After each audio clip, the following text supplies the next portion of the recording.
दोस्तों, हजरत सुलेमान अलैहिस्सलाम के पास 90 बीवियां थी। हुजूर सल्लल्लाहु अलैहि वसल्लम फरमाते हैं कि एक बार हजरत सुलेमान अलैहिस्सलाम ने फरमाया था कि मैं आज रात में 90 बीवियों के पास जाऊंगा, इनमें से हर एक हामला होगी और हर एक से राह खुदा में जहाद करने वाला सवार पैदा होगा।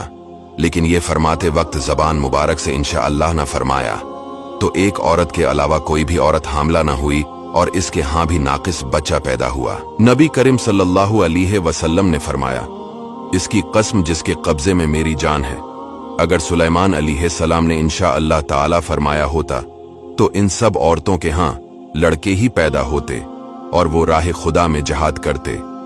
एक रिवायत में 100 बीवियों का जिक्र भी आया है। यहाँ बाज लोगों को शबा होता है कि एक रात में इतनी बीवियों के पास जाना कैसे मुमकिन है, तो इसका जवाब यह है कि ज़ाहरी अक्ल से मौजिज़ा ही नामुमकिन है।